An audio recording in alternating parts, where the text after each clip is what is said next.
డబ్బులు చేతిలో పట్టుకునేటువంటి దశ నుంచి ఏటీఎం కార్డులు వచ్చేసినాయి. ఆ తర్వాత ఇప్పుడు ఫోన్‌పేలు, గూగుల్ పేలు వచ్చేసినాయి. రకరకాల మార్పులు. ఇప్పుడు డేటా భద్రానికి కూడా సరికొత్తదైనటువంటి టెక్నాలజీ లైన్‌లోకొస్తుంది.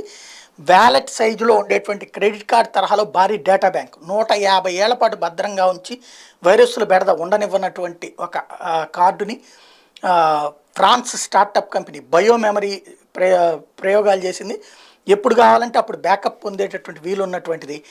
ఇది సొంత డేటా, కంపెనీ డేటా ఇలా ఏదైనా ఏ డేటా సెంటర్ నుంచో బ్యాకప్ తీసుకోవాల్సిన అవసరం లేకుండా డైరెక్ట్‌గా ఉంచేటటువంటి అంశం.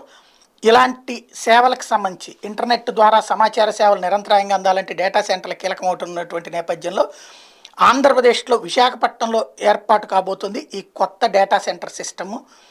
ప్రతి వ్యక్తికి సగటున రోజుకి 3.5 గిగాబైట్స్‌ని వినియోగిస్తున్నట్టు గణాంకాలు చెప్తున్నట్టు నేపథ్యంలో 2021 నాటి గణాంకాల ప్రకారం రోజు 2.5 క్వింటిలియన్ 18 జీరోలు డేటా ఉత్పత్తి అవుతున్నటువంటి నేపథ్యంలో వీటి స్టోరేజ్కి సంబంధించినటువంటి ఒక కొత్త కాన్సెప్ట్ని ఆంధ్రప్రదేశ్లో ఇప్పటికే నిక్సీ ఓ డేటా సెంటర్ ఏర్పాటు చేసింది.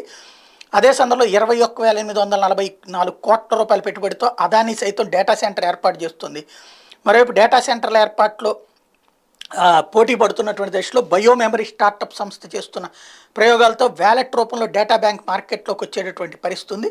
ప్రస్తుతం hyper scale data centres operation జరుగుతున్న దేశాలు 44%తో యుఎస్ మొదటి స్థానాన్ని ఆక్రమిస్తే చైనా 8%, జపాన్, యూకే 6% చొప్పున, ఆస్ట్రేలియా, జర్మనీ 5% చొప్పున తర్వాత స్థానాల్లోనే.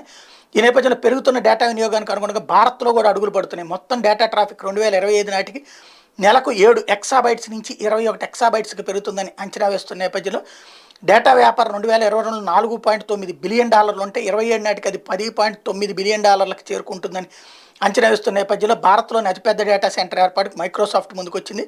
25 ఎకరాల స్థలంలో మహారాష్ట్రలోని పూణే సమీపంలో పింప్రీలో దీన్ని ఏర్పాటు చేయబోతున్నారు. దీంతోపాటు అమెజాన్, గూగుల్ కూడా డేటా సెంటర్ని ఇండియాలోనే ఏర్పాటు చేయడానికి రెడీ అవుతున్నాయి.